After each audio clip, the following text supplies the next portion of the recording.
Another season is upon us. Freshmen arrive wide-eyed with dreams of future glory, while seniors prepare for their last chance at immortality. There are only a handful of these opportunities in a man's life, a handful of chances to distinguish yourself from the rest.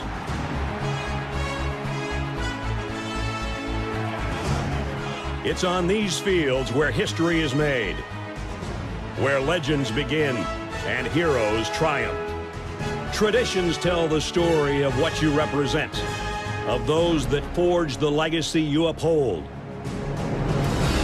When you come charging out of the tunnel, 100,000 people will be watching your every move.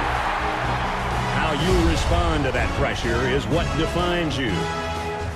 These are the moments that reveal your toughness, your determination, and your pride. The Roughnecks on the Sooner Schooner. Ralphie charging out of the gate. And Chief Osceola planting his spear.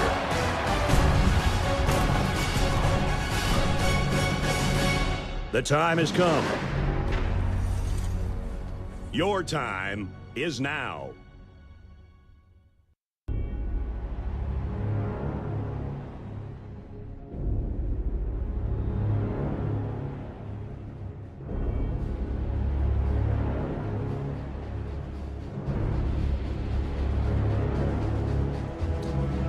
You know, it's really incredible to be able to sit here and tell you that this weekend is the final weekend for the next 4 months where we don't get to come home Saturdays in the fall without college football. It ends this weekend. But for now, we are going to wrap up our preview series here tonight as we reveal not only who we think is the best conference in college football heading into this year, holistically as a group, but on top of that as well, previewing every single team in what we believe is the best conference in America going into the season. And I'm joined by the man, the myth, the legend himself, the certified SEC master of disaster, Tony from O&O Sports. How you doing, man? I didn't know I was a master disaster over here. That's awesome. I'm doing great, Drake. How are you doing? Listen, I'm happy that this show is here. I'm glad to be back on and just talking ball. Because, dude, we're at a point in the year where I could use my fingers and solely my fingers to count down the number of days that we have left in college football season. So I feel it in the air, man. I'm so excited to be back and excited to just talk ball versus trying to figure out who's eligible or who's not eligible. Right. Just a complete cluster this offseason. I'm glad we're almost done. And I'm sure you're feeling the same way as well, too. Yeah, man. Before the stream, I know we were talking. It's going to be good to just come home from work some days and, you had a rough day at work and you just throw on Toledo versus Akron and just fall asleep and watch ball on a Wednesday night. It's going to be electric. There's nothing like it. And it's going to be the best few months of the year. Yeah, absolutely nothing like it. And it just goes to show that we're going to have an incredible show here tonight, talking about arguably the best conference in college football. So with that being said, hopefully you guys enjoy the show here tonight. Make sure you go ahead, hit that like button, hit that subscribe button as well if you do have to be brand new. And particularly to my friends over in Twitter that are watching this right now, really have an extra appreciation for you guys. We just eclipsed 2,500 followers, 2,500 followers on Twitter. That didn't sound right the first time, but dude, with that being said, let's go ahead and get into it and starts with our holistic list that we have here. So we've went through and previewed every single team and every single conference as well over the course of the last 3 weeks or so. So this is what ended up being the final list, the SEC being number one. Now, Cole, now that we revealed the entirety of this list, is there anything that jumps out to you from the top?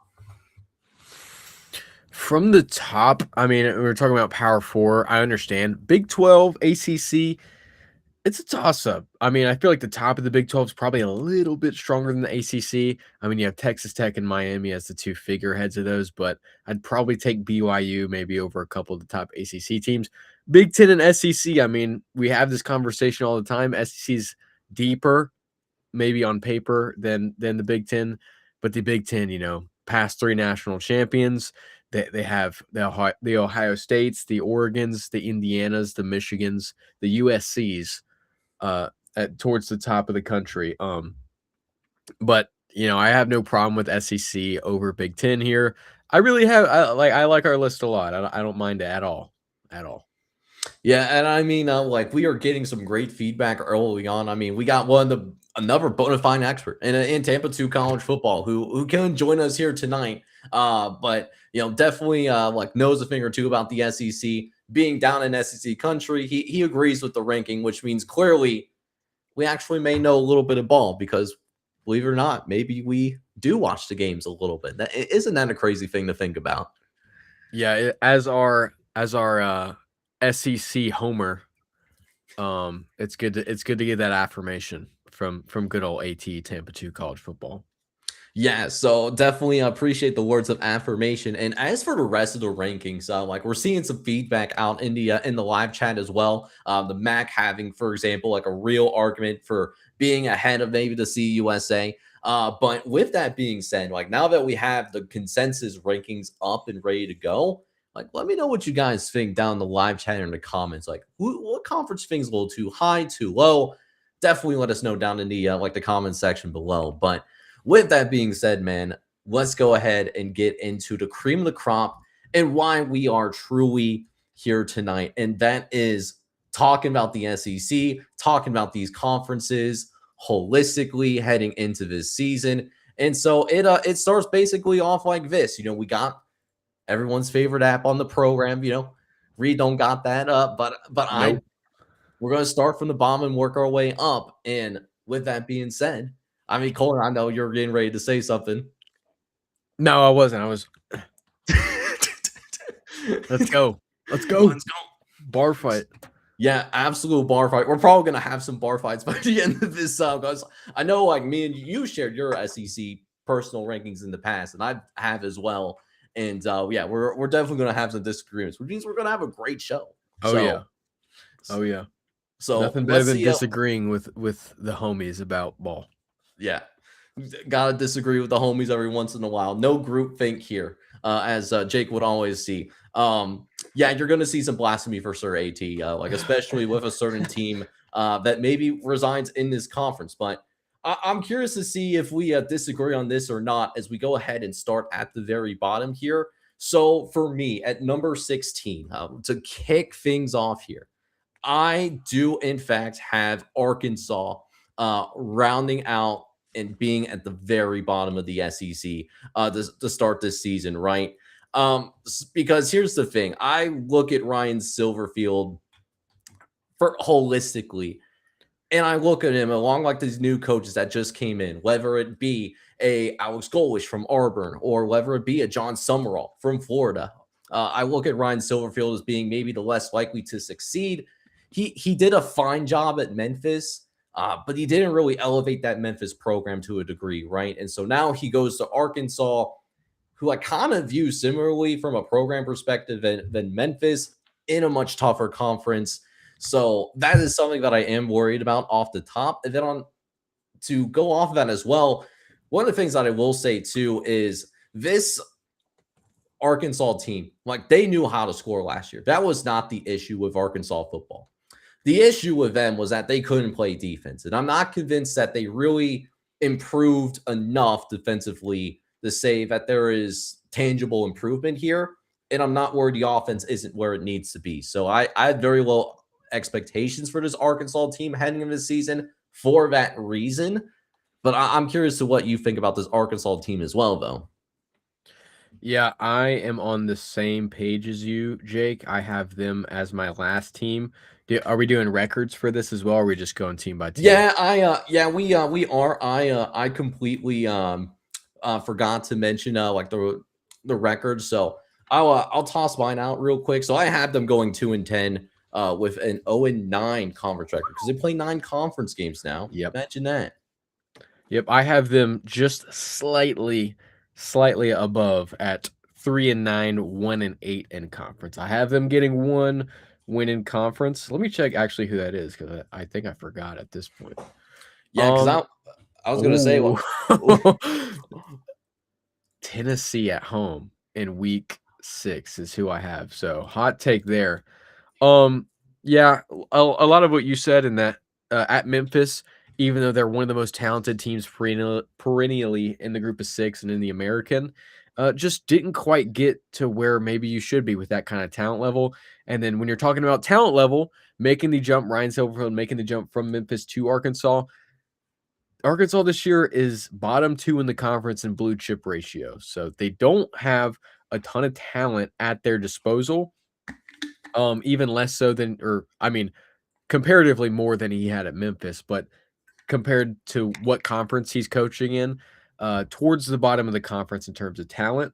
And that's kind of at least the narrative about Ryan Silverfield. You can say how true you think it is or not. The narrative about Ryan Silverfield is that he was kind of living off the talent, not necessarily like getting towards the top of the conference every year with that talent, but not giving that coaching edge to win the conference like we saw with Mike Norvell prior to him. So yeah, I'm not super high on the hire. I think I rated it as like a C minus initially when they made that hire. I don't think he's terrible necessarily. I just don't think going from a Sam Pittman who, obviously wasn't the best in the world, but the Bobby Petrino offense of last season, I don't think there's a world where Arkansas just magically gets better offensively. I think they could get better as a whole, but I still, even if they do improve on the defensive side of the ball and don't regress too much on the offensive side of the ball, don't imagine they will be that great compared to a lot of other teams in this conference. yeah, and I think what you said was completely fair because I think a lot of the infrastructure that was at Memphis, like you mentioned, like that was really Mike Norvell prior to him taking the Florida State job. And I mean, like he's not like a Will Hall bad, like he's not horrific by any means. I mean, he earned the opportunity to be a Power 4 head coach, so don't want to dog on him for too much longer. But I think I don't know how much of an elevator he is, and I think we could see some of that come into play long term for Arkansas, right? So I mean, definitely agree with what you're saying with how he is as a program builder, like so to speak. Yeah, I mean, there is a world where Ryan Silverfield comes out of the gate, maybe surprises us, maybe goes closer to bowl eligibility, maybe 5+ wins in year 1. But also we haven't talked about it much here, and naturally being in the SEC, but specifically with Arkansas, their schedule is just ridiculous. They play Utah in the out of conference in week 2, Georgia, Texas A&M on the road, Vanderbilt on the road, Auburn on the road, Texas on the road. At home, they play LSU, South Carolina, Missouri, and Georgia, like I just said. Yeah, brutal schedule on top of just me not being high on Ryan Silverfield in general. Yeah, definitely get that. But I think we dogged on this Arkansas team enough. I think we bullied them enough, like in the stream as it is. So we'll go ahead and move on. We both have them at the bottom. So we got some agreement there. And then a side note, one administrative note here is Reed did send me his rankings, but I'm not going to worry about like managing just from a flow perspective. So when the Twitter graphic does come out tomorrow, Reed stuff will be on here too. But for now, it's just Colton and I stuff for tonight for the YouTube live stream. So with that being said, for number 15, who's a team that you like a little bit more of an Arkansas, but still not a team that you don't have high expectations for? AT cover yours. This is actually where I'm going to have Mississippi State. And it hurts because I don't dislike this team at all. I actually really like this team. I would really want them to succeed more than any team. And they won, I think, 5 games last year. So it's not completely out of the realm of possibility where they end up maybe getting towards that again, maybe even superseding what they did last year. But to me, compared to a lot of these other teams, compared to some teams that I might be a little bit higher on, maybe who hire new coaches that I'm a little more fond of than Jeff Lebby. There's just like they have playmakers. Don't get me wrong, Kelly Jones on the defensive side of the ball, Kamario Taylor from a lot of the tape, from a lot of the hype. There is a lot to like about him, but it's just there are a few other teams. There are plenty of other teams that I'm going to like more on paper than Mississippi State.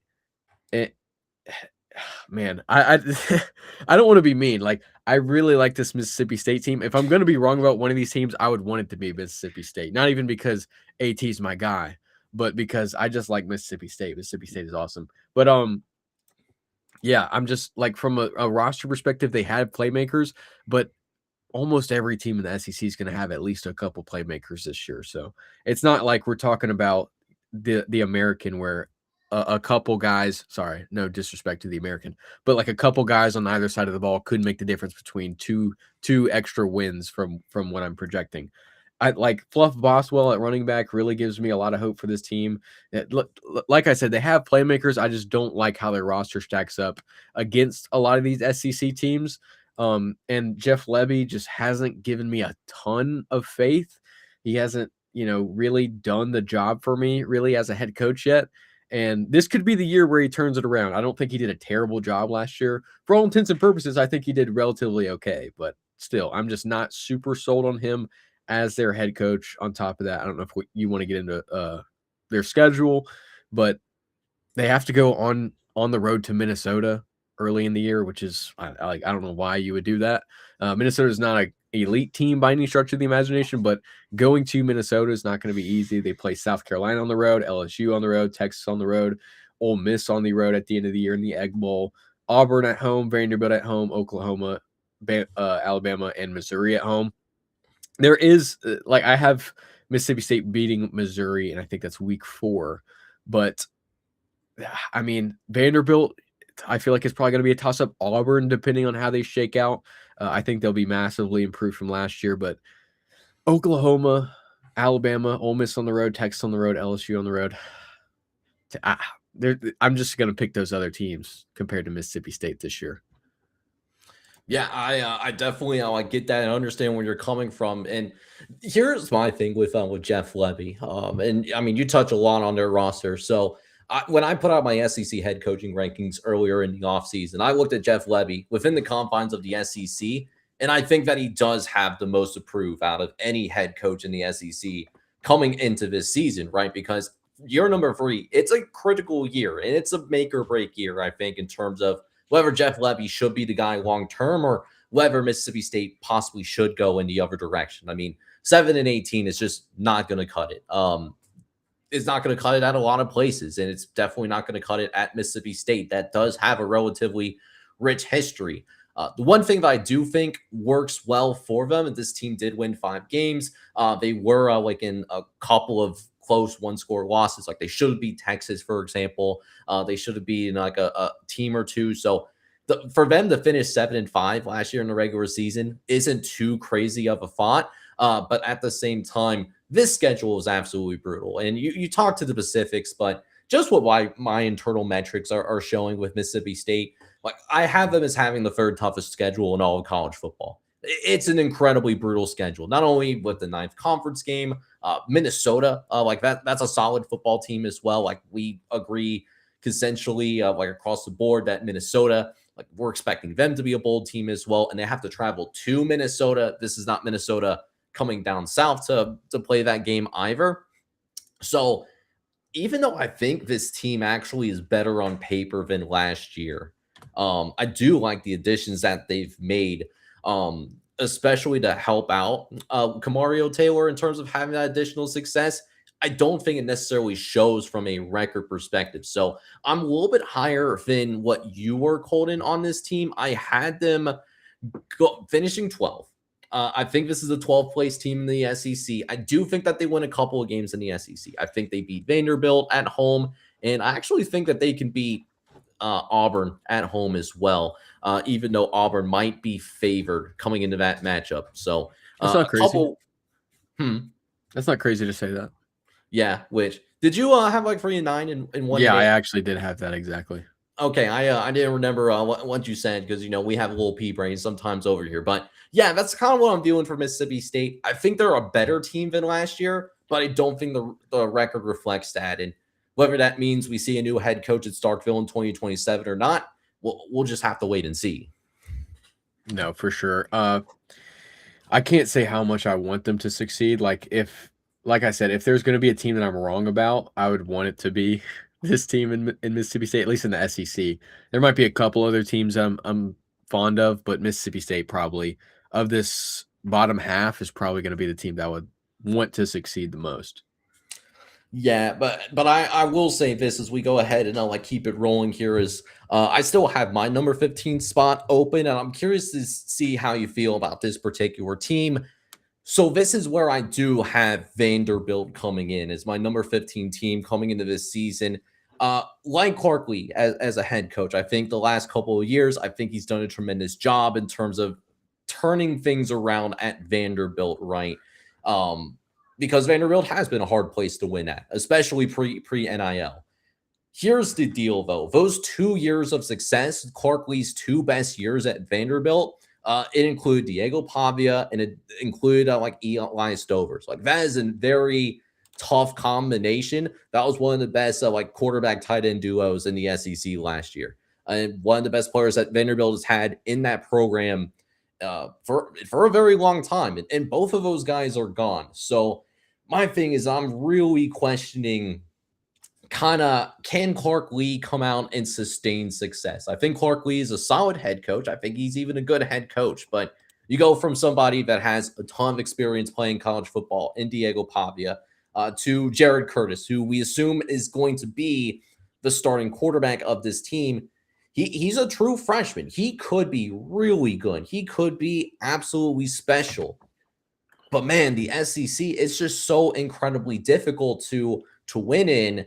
Like he could be the second coming of a Manning, but even then, like freshmen are going to take their lumps, and I mean their schedule isn't necessarily going to be easy either. At Auburn, at Georgia, you also have to go and play Ole Miss. You get Alabama at home. Tennessee is a good football team as well, and that's a big rivalry game. Tennessee's going to have their full attention on Vanderbilt as well. They're not treating them as a little brother that's just going to whip that headgear out and assume everything's going to be fine. But as for the non-conference though, and I think we're going to really see what kind of team Vanderbilt is going to be as well. That NC State game towards the end of non-conference play, how they look in the NC State game, because they should beat Austin Peay. They should beat Delaware as well. That NC State game is going to really tell me a lot in terms of how high of the ceiling is with a Jared Curtis-led football team heading into 2026, because that's going to be their last game that they play before they start their SEC slate. So that's kind of what I'm looking at with Vanderbilt. I think there is that step back. I like Clark Lee, but I don't know if he has the pieces to kind of have the same kind of results that he did last year. Yeah, and you talked about Eli Stowers and Diego Pavia. Diego Pavia was the heart of that offense. I know they returned Cedric Alexander, which is huge. He's going to be a great running back in that system again. But it is going to be the fact of the matter is it's going to be hard to replace Diego Pavia. He was a Heisman finalist last season. He was arguably the biggest reason why they won 10 games last year. And like you said, I love Clark Lee. I think he's done a masterful job at rejuvenating a Vanderbilt team that was nothing really the past few seasons before him.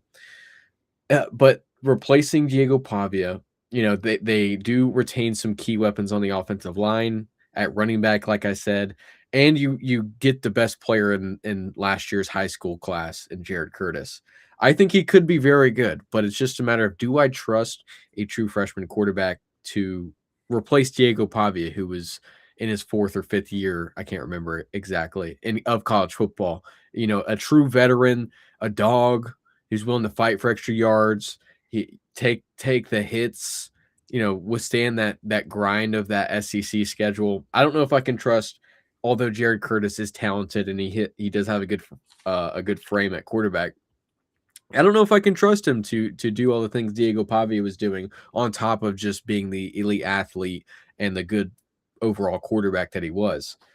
So I do have Vanderbilt in a similar spot. I have them 13th at 6-6.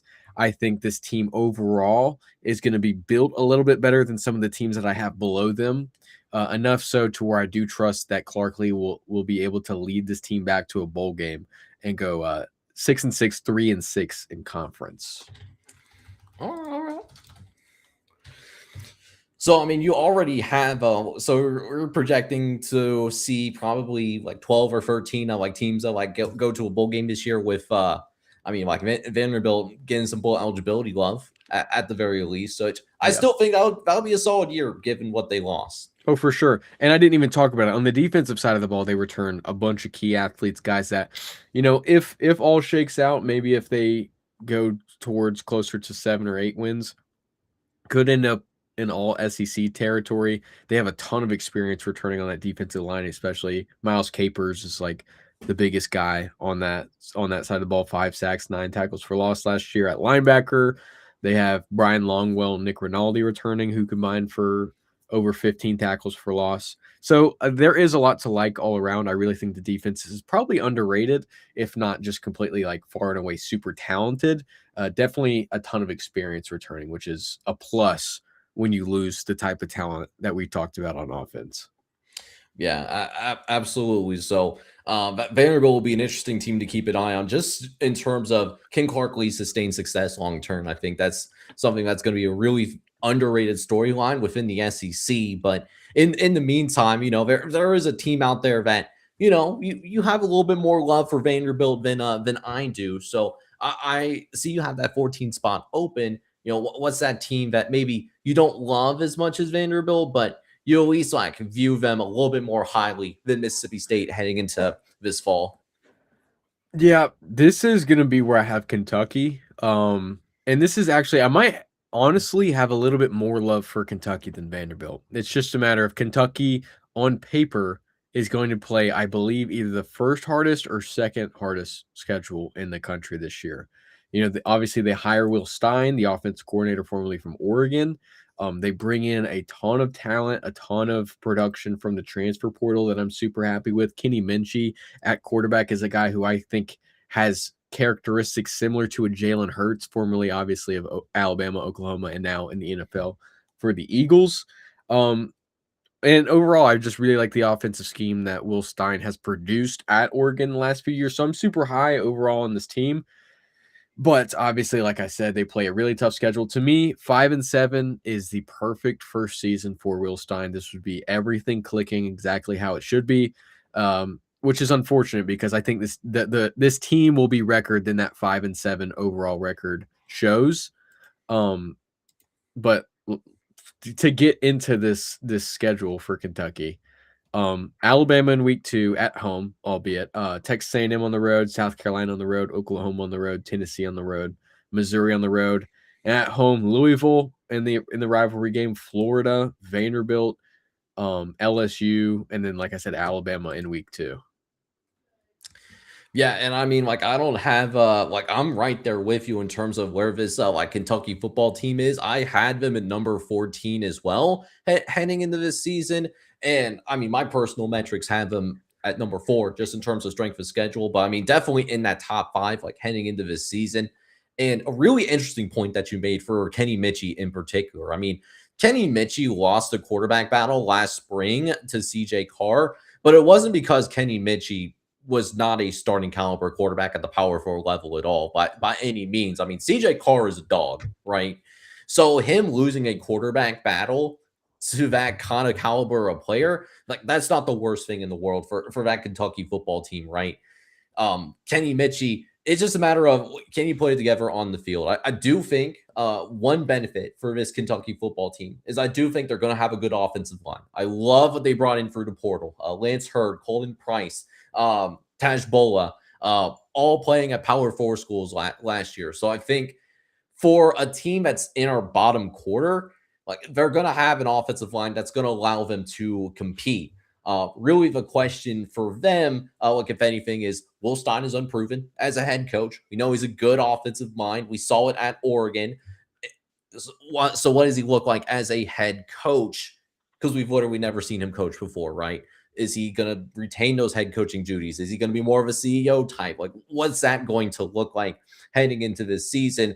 And then, of course, how does he coach on the defensive side of the ball? Like, what kind of defensive hires he can make? So I think this is a team that has some hope and you have some building pieces to build around, but it's not necessarily a team that you look at and, not have like super high expectations.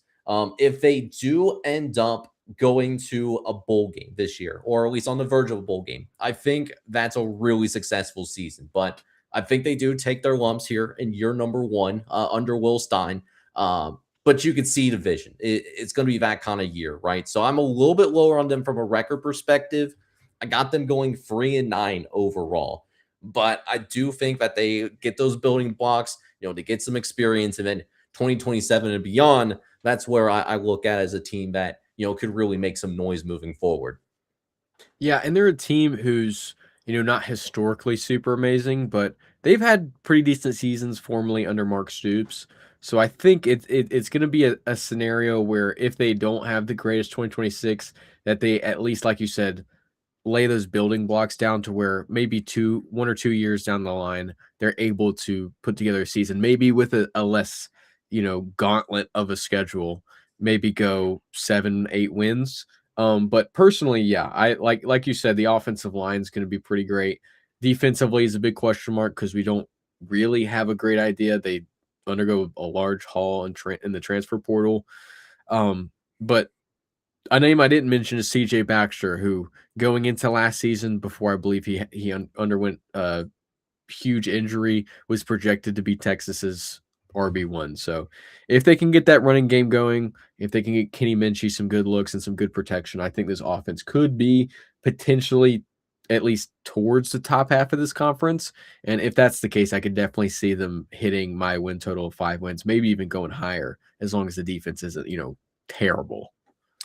Yeah, and speaking of getting that running game going, I feel like I could say the same thing about this team heading into this year, and that is going to be my number 13 team in the SEC, and that is going to be none other than the Auburn Tigers, with a brand new head coach as well. Alex Golesh is taking the reins after Hugh Freeze, which, let's be honest, that was a controversial hire when that move was made, like pulling him from Liberty. And I'm not talking about the insurance company either. That coming to like Auburn, it was high risk hire. It was a bold strategy, Cotton. It didn't work out. So now the Alex Golesh era comes to a start here. And I like what he's doing just in terms of building the culture. He had like the Auburn football players learn like the Auburn fight song, which I think is really important to have those folks really fall in love with Auburn first and foremost, right? Also brings his star quarterback, Byron Brown, comes to join him. And then Bryson Washington from Baylor, who I think is a really good football player. So they're going to have a really good duo in the backfield. So they have that going for them. Who's Byron Brown going to throw the football to, though? Like, in all honesty, like, I know the passing game wasn't all that great. Part of it was because he had Ashton Daniels and Jackson Arnold playing quarterback. But their top 5 receivers all left in the transfer portal. And they were all viable pieces too, like all talented pieces. And they brought a couple of guys from USF over. But man, like, are those like receivers capable of competing in the SEC against SEC defenders? So that's something that certainly gives me pause from that perspective. I do think that this is a team that maybe in year one, because I'm worried about that wide receiver talent on the outside, they're going to have to win with that running game and hope that the defense comes along okay. But I do like Alex Golesh. I do think that this is a team that can, in fact, flirt with bowl eligibility. So I do have them winning multiple SEC games this fall. I do at least can say that. But in terms of them actually making a bowl game, not so much there. So I have them going 5-7 with a 2-7 conference record. And the tiebreaker here for me was that Mississippi State does beat Auburn in the regular season. So that's why I had the Bulldogs ahead of the Auburn Tigers, even though Auburn's, I think, is going to win more games. Yeah.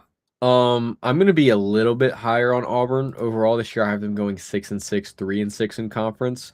But a lot of the concerns you had on offense with Alex Golesh, I wholeheartedly agree. Are they able to kind of just uproot that South Florida team that had a great offense for the Group of 6 standards, but this is a whole different league. Are they able to uproot that team and instantly have success on that side of the ball? Byron Brown, I'm a big fan of, but I don't foresee a scenario where he has the kind of season he had at UCF last year. They do import a lot of those wide receivers, so he has a lot of those connections. But like you talked about, playing against defensive backs at wide receiver at SEC standards is going to be a little bit different. which is probably going to sound disrespectful towards those guys who played at USF, but it is what it is. I'm high on these guys. I think Keyshawn Singleton, Jeremiah Coger, Christian Neptune, Chaz Nimrod, they're all guys who are going to be able to produce at this level, but I don't know if they're going to be able to have as much success as they did last year.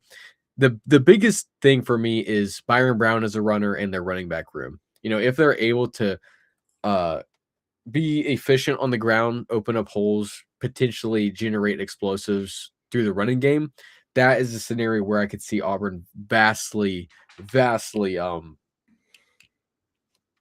overachieving compared to their win total, like their preseason win total. Because, like you said, Bryson Washington, they returned Jeremiah Cobb, who I predict to be potentially all SEC caliber. Tay Meadows, they bring in from Troy, who was one of the better running backs in the Sun Belt last year. Nakai Davenport, they bring with them from USF as well. And then on the defensive side of the ball, they retained DJ Durkin. Auburn was pretty fantastic defensively, all things considered, even though they couldn't generate really anything consistently on offense.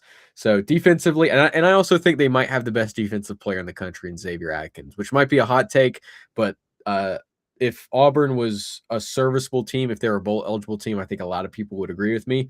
This Xavier Atkins was an absolute phenom last year. 17 tackles for loss, 9 sacks, 7 quarterback pressures.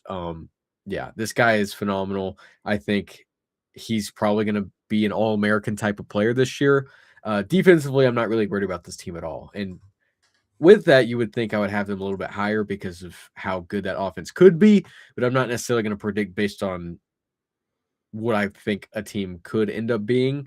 Even though, like, at their height, obviously at their ceiling, they could be really good. I think I could see them winning 8 games this year. But like I said, I'm not super sold on them just uprooting the USF offensive regime.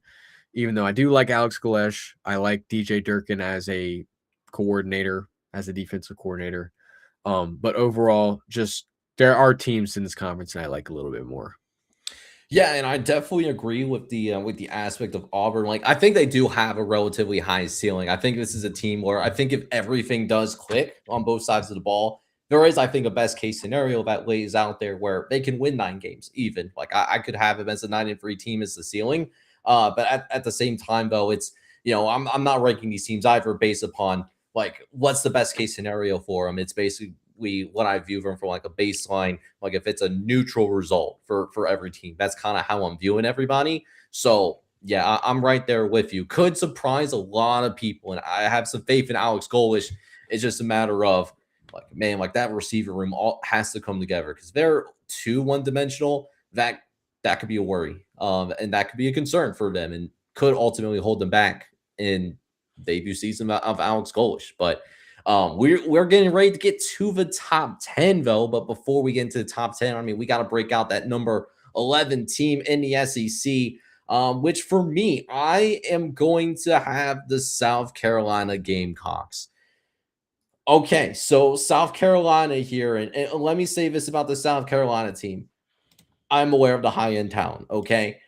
They're probably one of the more infuriating teams to watch because you could see at their ceiling what this team can be. And I think there's no perfect example of how frustrating South Carolina football can be then the Texas A&M game, right? Where they were taking Texas A&M to the woodshed. They had a 30-point lead, and I remember watching that game. I turned the channel off and moved it to somewhere else because I thought it was barbecue chicken. With the way that they were playing in that first half. But then there was a second half that happened. And, you think the Atlanta Falcons get dog walked for, blowing that lead in the Super Bowl, blowing a 30-plus point lead to Texas A&M. Like, that's crazy work. I don't care how good the other team is, but that's absolutely wild to be able to do that. It was basically like they went to the halftime locker room. The Texas A&M user turned the sliders down from Heisman to freshman difficulty. That's especially what the difference was. So, I don't doubt the talent on South Carolina. South Carolina, I think, has at least borderline top 25 roster in the country. But the problem is they got to get some consistency from their coaching staff. And I think ultimately that does end up falling upon one man and one man only. and that's Shane Beamer. And so Shane Beamer is going to have to figure out how to get these athletes, and he's going to out athlete a lot of different teams in the SEC. The thing is, like, they got to mold those athletes into football players. We've seen it click in 2024, where they almost made it to the college football playoff, and they finished on an insane run a couple of years ago. But now it's just in terms of making them into athletes. I don't know if that's there for Shane Beamer. So I do think this is my first bowl team. This is a team that I do have going to a bowl game. This is where it starts for me, but not. I don't think it gets much better than what it did last year, to be honest with you. I'm 6-6. I'm kind of selling on Shane Beamer, to be honest. Yeah. South Carolina is a team that I have mixed feelings on. Do you care if I call people out not involved in, just Do in it. the broader media, in the Do media? it. Andy Staples. Do it. Lay off the crack. Lay off it. Andy Staples said not only will Shane Beamer coach himself off the hot seat, which is okay. He said South Carolina will be a playoff team. Absolutely not. South Carolina is a team that has caused a lot of strife for me because, I happen to really like this team. But last year, a lot of people were very high on them. I didn't see it, at least from a coaching perspective. And they ended up being worse than I even thought, which compared to consensus in the preseason last year, I was very low on South Carolina, and they were even worse. But they do make the necessary hires that I think could revamp this offense, which was really the detriment. They couldn't get Lenore Sellers consistent protection. They couldn't really generate any offense around Lenore Sellers. That is a big reason why this team was so successful in 2024. But they do, like I said, they make the hires, that they make some of the transfer portal additions. Also, another thing, I've seen people project Nick Harbor in the first round of next year's draft. Again, crack. Stay don't do off it. Not even the once. weed. Not even once. Don't even try it. I don't see that. He's a great athlete. He needs to figure out how to catch a football before we start projecting him in the first round. Okay. I don't really have a ton, other than the injuries that we've seen this preseason for South Carolina. I don't have a ton of issues with this team. I do have them at the exact same spot at 7-5, 4-5 in conference, and that's because, like we said, they're a talented team. I trust Shane Beamer in the sense that I think he's an every other year head coach. He's not a coach who's going to have South Carolina in the top half of this conference every single season, but I definitely do think he's built to go on a bit of a run. You know what I'm saying? Like in 2024, they started off the year 3-3 and then won their last 6 games in a row. I don't think that will happen this year, but I definitely do see them being closer to that than what they were last year, just due to some of the hires they've made at the coordinators. That, as well as they have, like I talked about in the Big Ten, on the defensive line.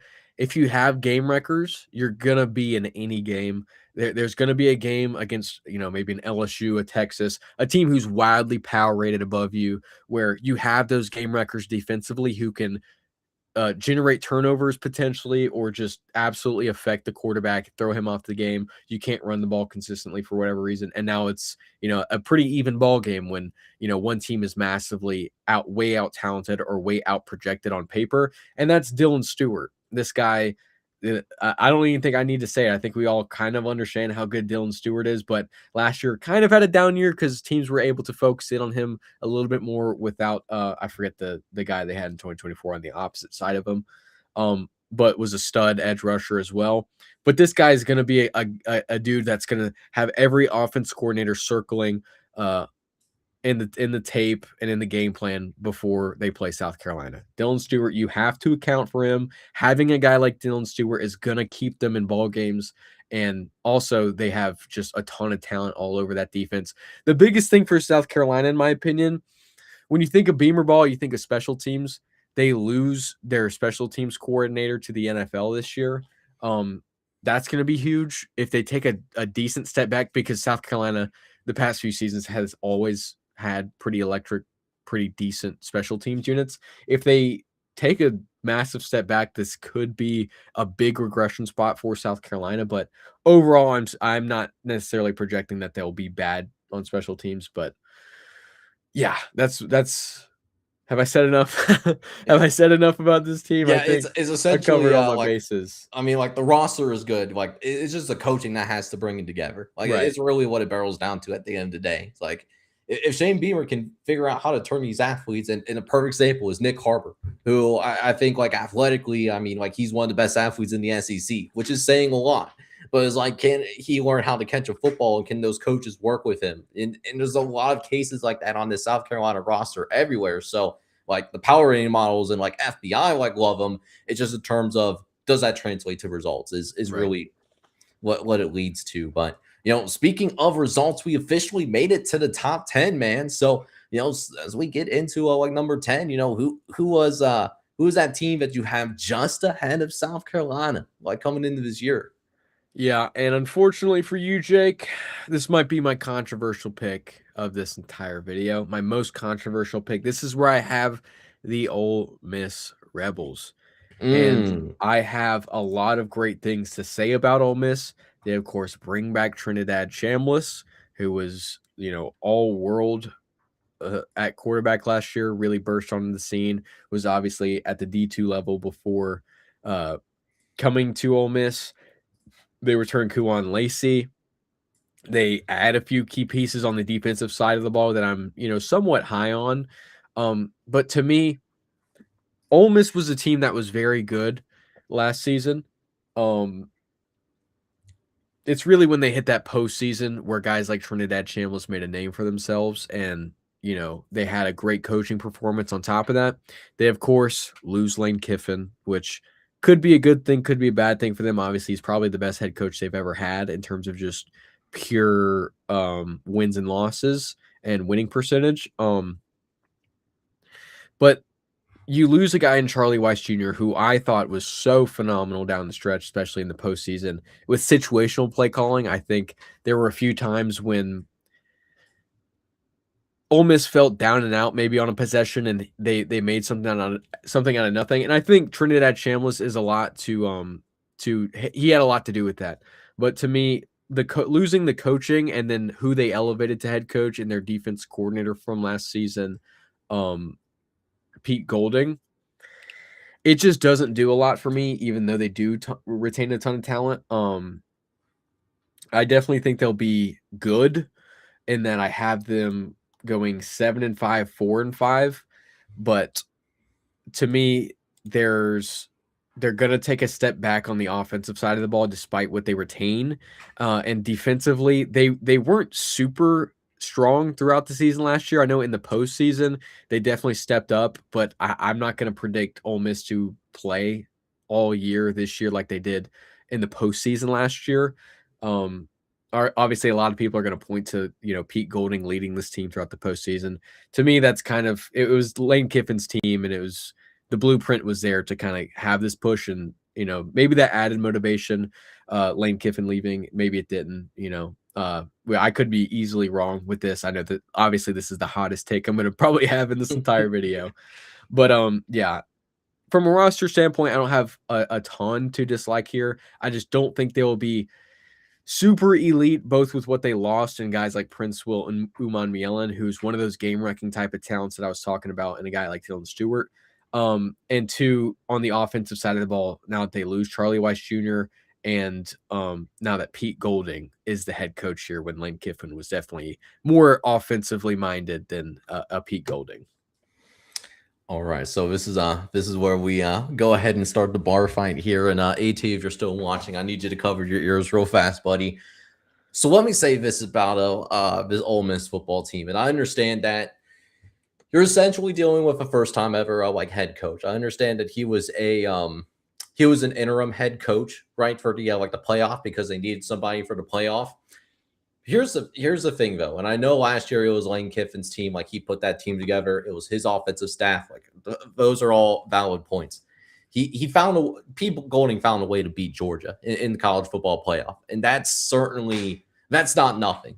Kirby Smart is one of the best head coaches in this sport right now. He has one year in year out one of the best teams in the country, perennial like SEC contender, perennial title contender. So being able to beat guy like Kirby Smart in just your second ever game as a head coach, that's certainly nothing. So normally when I'm talking about a first-time head coach, I mean, I'm usually really dinging teams for basically having some inexperience. And I've done that before across the board. Same with Auburn, or not Auburn, but like Kentucky is a perfect example of that.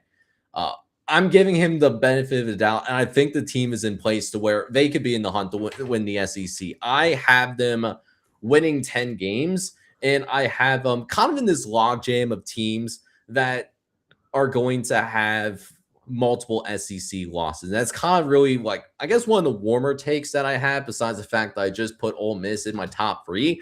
It's that I think it's going to be such a gauntlet with that ninth conference game. I don't think anyone in the SEC finishes with less than 2 losses this year. I think it's going to be a complete gauntlet, and it's going to come down to tiebreakers. And I think Ole Miss is going to just narrowly miss out because of those tiebreakers.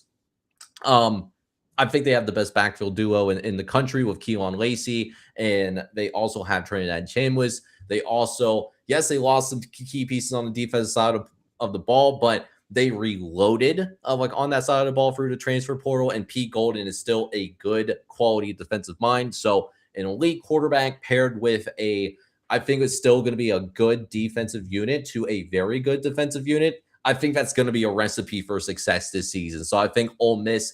And on top of that, I should probably mention this too. I do have them playing in the college football playoff as well. As a team that does win 10 games in the SEC, usually that's enough of a baseline, unless you're Vanderbilt, but that's a branding issue. But yeah, I have them playing in the not in the SEC championship, but representing the SEC in the college football playoff. I think that quarterback play continues to happen at a high level. And I also think that this defense is going to be good. And Pete Golden, I think, is going to turn some heads, even though maybe he didn't originally want to be a head coach. Yeah, and we're just going to have to agree to disagree there. I'm looking at their schedule, though. Like, to me, I have one game that I easily see being able to flip in Missouri at home. I have them losing, with it being a home game, with Missouri not being necessarily like elite all-world talent. I could definitely see them winning that game, but I have them losing at home to Georgia, on the road to Oklahoma, on the road to Texas, on the road at Florida, which, depending on how good you think Florida's going to be, could be up in the air. But I have them beating LSU. I have them beating Louisville at a neutral site, Auburn, Vanderbilt on the road, Mississippi State at home. To me, I think Ole Miss is a team that's going to be clearly better than those bottom 4 teams that I have below them, and maybe even a couple teams above them. They're going to be, at least from a talent perspective, be clearly better. I think they get up for that LSU game, and they definitely start off the year strong, and that probably has them in like a top 12 range. But to me, like all the points I just gave, and on top of all those points, I think the schedule, especially with playing teams in Oklahoma on the road, Georgia at home, which you could say is a win, but that's going to be a tough game regardless of who you have winning that game in the preseason. Texas on the road, Florida, Vanderbilt. Yeah, it's going to be tough. I wouldn't be necessarily super surprised if they are as good as you say they are, but to me, they're bound to regress in some regard.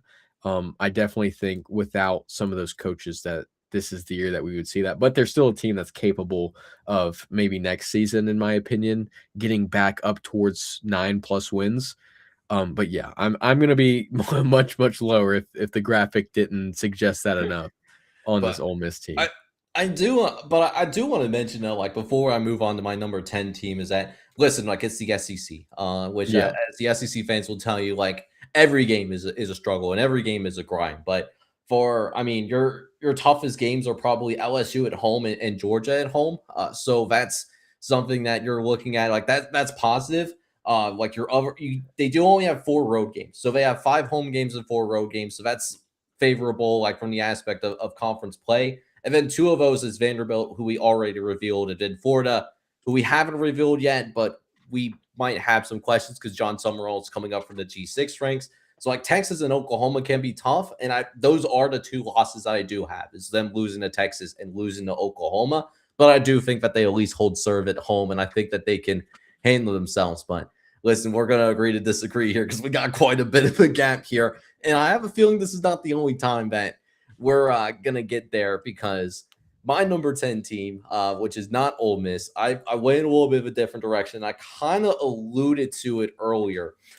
It's the Florida Gators, like coming into this season, right? So brand new head coach once again in John Summerall. Now, John Summerall, he stands out compared to his compadres in an Alex Golesh or a Ryan Silverfield because he's done something that the other like new coaches in the SEC have done, which is actually make it to the college football playoff, which I would argue making the college football playoff, even though there is an auto bid for the G6, I still think it's harder to make the college football playoff as a G6 program versus an SEC program because the G6, and especially with this year's rules, you're talking about 70 teams fighting for one spot.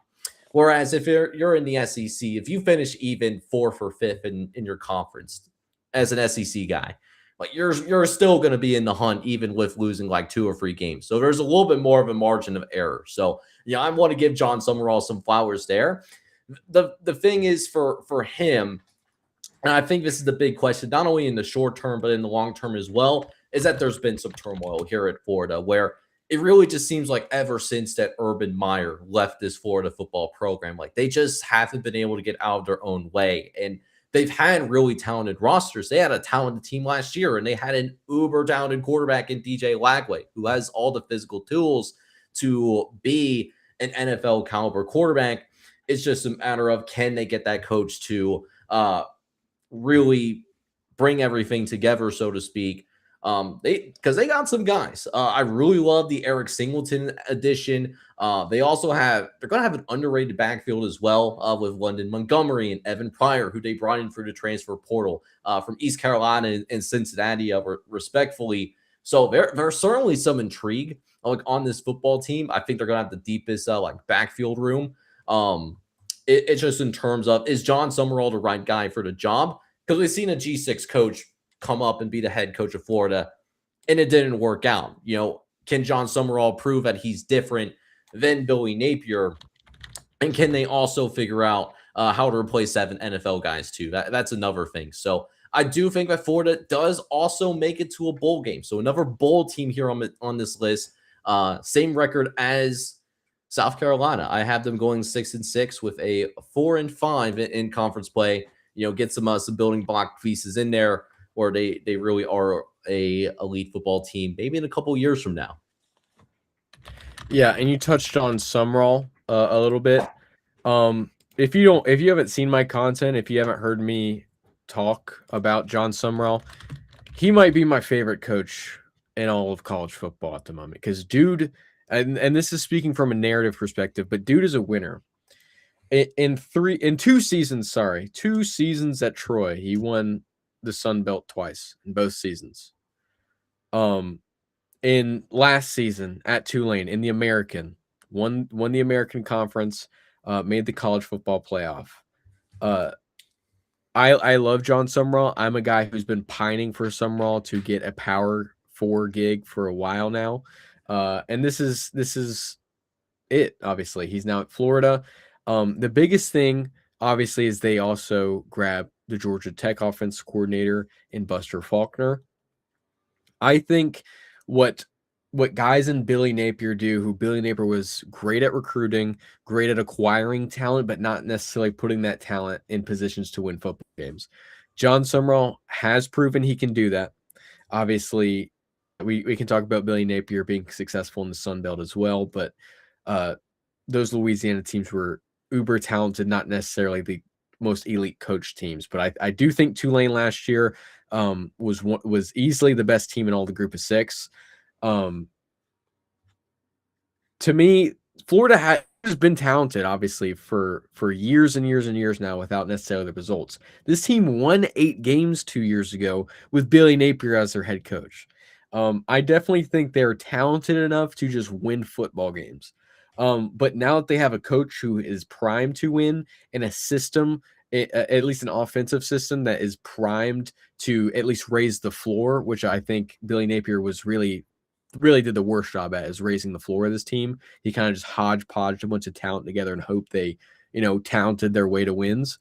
This team, this offense with Buster Faulkner is going to be good at running the ball. They're going to be good at leveraging. They're going to be closer to what Indiana was like and Georgia Tech was like in that RPO style of not, necessarily relying on a bunch of talent to win football games and your quarterback to throw 40 times a game. Because quarterback's going to be their biggest question mark this year. Aaron Philo, Tramel Jones. I think Philo is currently the leader to win that gig, and I think it's probably his to lose. But to me, neither of those guys are going to have to do a whole lot. One, because they have Jaden Ball at running back, who's going to be one of the better running backs in this conference, probably one of the better running backs in all the country. But they're also going to be in an offensive system built to succeed through the run and set the pass up through the run and the RPOs and that awesome pro style or pro option system. Defensively, obviously, is going to be the biggest question mark. But like I said, they're talented enough to where they should have been able to the past 3 seasons under Billy Napier.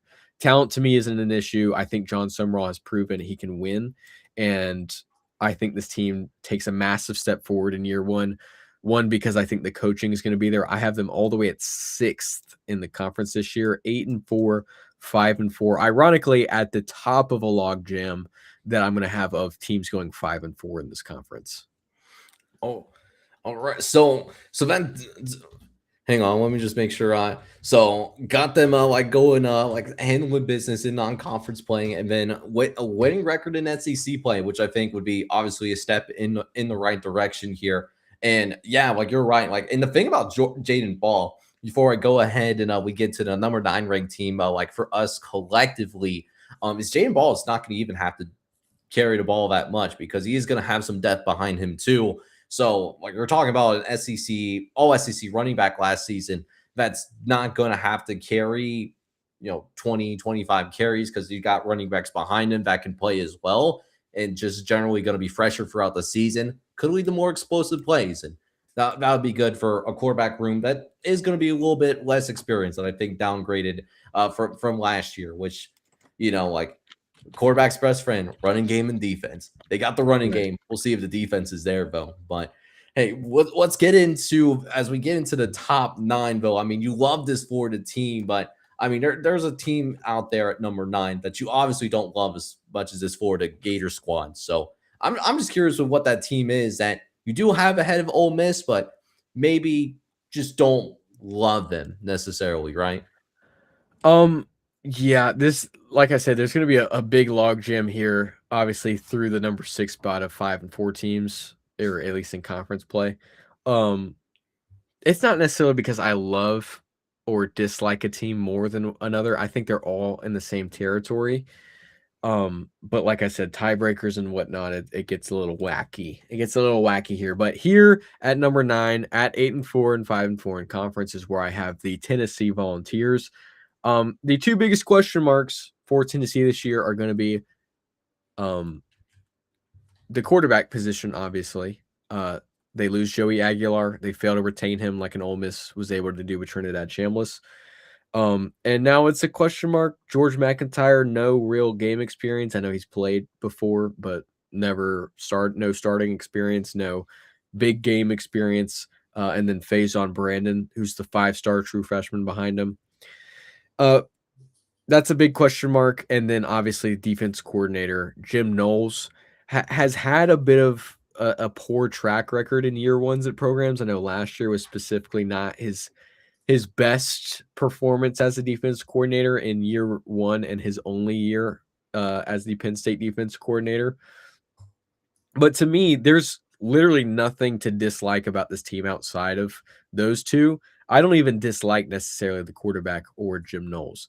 The offensive line is going to be phenomenal. The running game is going to be phenomenal. They return Deshaun Bishop and they add Javen Gordon from Tulane. I think those 2 guys are going to be probably one of the more efficient tandems in the SEC. And they have plenty of talent for whoever ends up being the quarterback to throw to. Mike Matthews, who was the high 5-star from a couple seasons ago or a couple classes ago. Braylon Staley returns this year.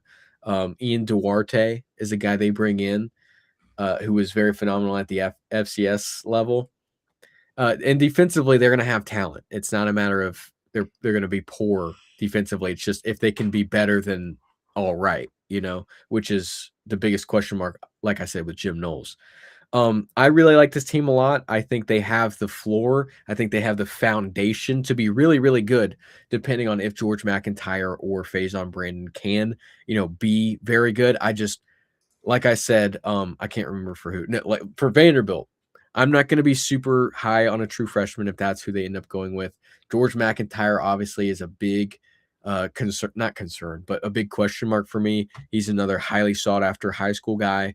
It's just not a ton of proven or at least optimistic talent for me to go ahead and say that had they return a guy in Joey Aguilar, I might go ahead and say they win 10 games this year because that's how high I am on the rest of this team. But to me, it's very difficult with that quarterback situation to predict in good faith that they're going to win more than eight games this year. Yeah. Well, I will say this about George McIntyre, though, and I think it does say something that he is able to hold off a face on Brandon, because we talked about earlier how Jared Curtis was, depending on what outlet you're looking at, Jared Curtis was the number one quarterback in his recruiting class. Faison Brandon was right behind him, and while he wasn't the number one quarterback in most recruiting outlets, he was getting number one consideration elsewhere, right? So, the fact that Brandon McIntyre is able to hold off someone that's that talented so early and has probably the physical tools to be an elite quarterback someday, that says something. That isn't nothing. And I think what's also a good benefit for Josh Heupel is his offensive system, I think, is set up in a fashion where quarterbacks can come in and, you're not asking them too much in terms of being able to make complex reads. Usually it's the type of offense where you're either just reading like one side of the field or you're only asking the quarterback to make a couple of reads in a check down, right? So it's not a complex offense by any stretch of the imagination. With that being said, I think the inexperience at quarterback could hurt them when they're trying to play against the elite teams in the SEC. They do have to go and play Texas. They do have to go and play LSU. They have to go and play Texas A&M on the road. So I'm a little bit higher on this Tennessee team for that reason. I really like the components of the rest of his roster. I think Josh Heupel is a heck of a football coach. I think he's better than what people give him credit for. But man, it's hard to break into really the top echelons of the SEC if you just don't have that guy that you're looking at and is an experienced play caller. Like unironically, a Nico type of quarterback. I'm probably talking about them winning at least 10 games, right? If Nico was still here. But you got two freshmen. So I still think this is a good football team. I think that they'll do a little bit better than that 8-4, but not significantly better. I got them winning 9 games. I think they're a 9-3 squad. I think they miss out from consideration for the college football playoff. I think there's multiple 10 and 11 win teams out there that are going to miss, kind of similar to what we saw last year. But I think they're going to be good. I think it's going to be a good season, just not a great season for Josh Heupel.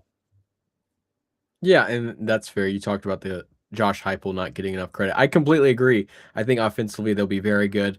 But I think we both agree in concept and in theory on just how good this team can be with the quarterback situation that they have.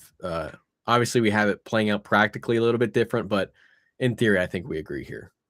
Yeah, for sure. I mean, we basically have them ranked in the same spot. So, yeah. I mean, are we really going to fight over one win? Maybe. I mean, I can feel petty sometimes. So, maybe I will. But, maybe we'll reach a kumbaya moment with this. Do you have them beating Arkansas? Yes, I do have them beating Arkansas. There you go. I think that's the difference. But I do have that. Let me see here. When we just check that's the one win where I said that AT pointed out earlier that we're probably gonna. That's Arkansas's one win in conference that I have this year. Arkansas beats Tennessee at home. To be fair, though, I did have Arkansas on the road because it is a road game as a toss-up game. So that's not a game where I feel is a safe win. I do think I would lean towards them winning, but it's not like them playing Furman or Kennesaw State, whereas they're safe wins for me. I think there's very few safe wins. I think the floor can be pretty low and have one of the lower floors of this any team that I have in the top half. But I'm gonna see if we have like a kumbaya moment with this next team here, because I gotta fill out my number 9, fill out this back half here. I do have the Missouri Tigers at number 9.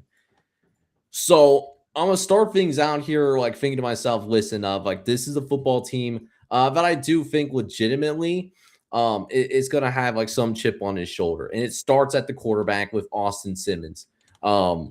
He got done dirty, right? Just in terms of what happened with the quarterback situation last year. Because when he was at Ole Miss last season, he didn't play bad at all. Like, he was playing some good football in his own right.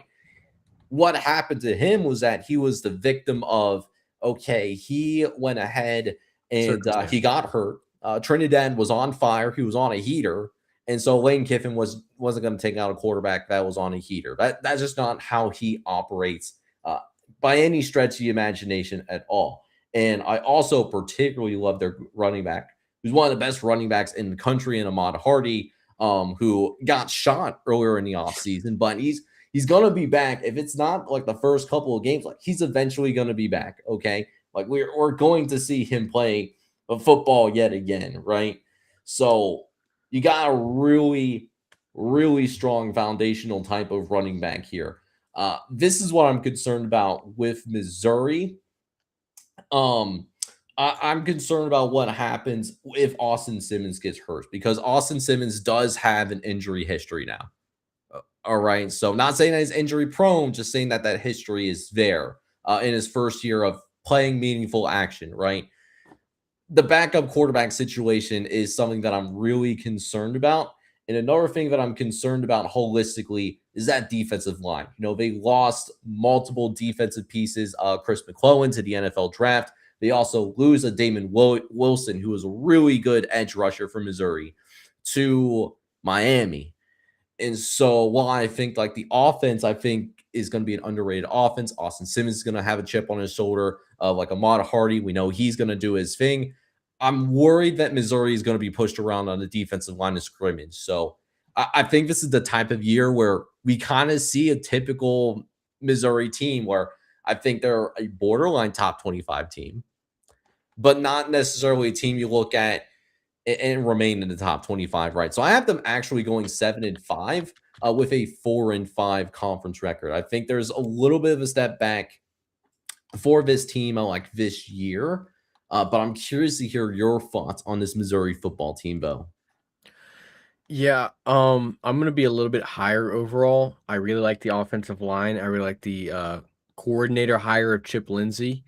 Was the Michigan coordinator last season and the North Carolina offensive coordinator the 2 seasons prior. Because they were able to run the ball. And we talked about Ahmad Hardy. Obviously, he's not 100% ready to go yet. He'll probably play this season from all the reports that I've seen, but it's a question mark on how many games, how many reps he gets. But I still really love this running back room, and Zayshawn Edwards bringing it from Holy Cross, and Jamal Roberts, who returns from last season, who also averaged over 6 yards per carry behind Ahmad Hardy last year, which when you're talking about the quarterback situation for Missouri last year, you're talking about Bo Pribula, who missed time with injury. You're talking about Matt Zollers, who returns last year, who wasn't, particularly good by any stretch of the imagination. But I do think Austin Simmons is a 1-to-1 upgrade over Bo Pribula. Pribula, I know we talked about it in our group chat earlier, but Pribula with 15 turnovers last year is definitely leaves a lot to be desired at quarterback. I think Austin Simmons is a clear upgrade in that regard. Especially with the system they're going to have now, like I said, with Chip Lindsey at offensive coordinator, because I really like the offensive line in the running game. They also bring in Caden Lee with Austin Simmons from Ole Miss. That's a pre-built connection that they don't have to establish now. They just imported similar to Miami with Darian Minsa and Cooper Barkay. They just kind of uproot an already pre-established connection there. With the quarterback and the wide receiver. Defensively, I understand the concern at defensive line. I think they're talented enough to replicate maybe, or at least if not replicate, come close to replicating what they had last season. And at linebacker, I think they're going to be able to replicate close to what they had in terms of run fit, in terms of stopping the run with some of those linebackers returning in Robert Woodyard and Nick Rodriguez from last season. I'm not super worried about this team overall. I actually think this team might be a little bit stronger than Tennessee, who, like I said, I really like that Tennessee team all around besides quarterback. I like this Missouri team. Maybe defensive line is where I like them less than Tennessee, but everywhere else probably at least as much or a little bit more. So I do have them at 7 in the SEC. I have them also 8-4 and 5-4 in conference. All right. Yeah, and I guess like the another thing I guess worries me like a little bit too secondarily is that this is also going to be the first time that we see Austin Simmons outside of that like Lane Kiffin offense, right? So that's like a secondary thing that I am a little bit worried about too. I think they're going to be fine though, right? Like 7 to 8 win team, is one of those teams that we're probably looking at the end of the year. That's like, well, Missouri was only ranked to like boost the resume of these other teams. But it's one of those teams where I think they'll win the games that they're generally supposed to, but not an elite team, but they'll do good. They'll go to a decent bowl game and maybe a little bit of lady luck on their side. They'll get that 9th win. It's again a good year, but not a great year. But it just goes to show, and it's so incredibly hard. Like, because there's some good pieces in Missouri, and I think there is a top 25 caliber roster, how hard it is to break into like really like that top tier of you're actually competing for an SEC championship. Right. Yeah. I definitely have them 1 degree separated from that upper contention, but I do really think there'll be a solid squad in the SEC once again. Yeah, and speaking of solid squads, not liquid or gas, but solid squads in the SEC. We're like, who else would you consider a solid squad coming in at number 8 for you in your SEC like preseason order of finish? Yeah. This is a little bit controversial. I know this team gets a mixed bag. If Reed were here, he would have a lot more negative to say about this team than I do. It's going to be Texas A&M, who, if you couldn't guess by the teams surrounding them, is also going to come in at 8-4, 5-4 for me. To me, there is a ton of question marks here with them losing both coordinators. Obviously, Colin Klein, the offensive coordinator who was so good for them last year, goes to Kansas State. That gives me a lot of concern for the offense, but not enough to me to say they'll take a drastic step back. I definitely think this is going to be a retool, rebuild year, and they'll be probably able to, if not this year, competing towards back closer to where they were last year next season. And that's because Mike Elko, I don't think, is going to field a bad offensive or defensive line. I can confidently say I trust Mike Elko to get the line of scrimmage worked out. I don't think that will be a liability at all, especially with what they return in guys on the offensive line. Well, they bring in 2 transfers who are very good, in Will Conformi and Tyree Adams from the transfer portal. But they also return, a decent amount of talent on those sides of the ball. I know they lose a lot. The big thing for this team and why I have them regressing so much is because of what they lose on the offensive line overall. And I'm not super high on Marcel Reed as a quarterback. He was very streaky last year. Looked like he was going to be one of the better quarterbacks overall. And then towards the latter 5 games of the season, really took a drastic step back. And it cost him a potential New York invite, and it cost his team a trip to the SEC championship game, and then a quick, swift first-round exit in the college football playoff. Like I said, I think this team is solid. I think from a talent perspective, resources perspective, they're going to be solid with Mike Elko, who I think is going to be, like I said, able to establish the trenches, establish a run game, set up opportunities for Marcel Reed. But are they able to capitalize as much and get to 10 wins like they were last year? That is where I have a bit of reservations about this team. I do not foresee that happening this year.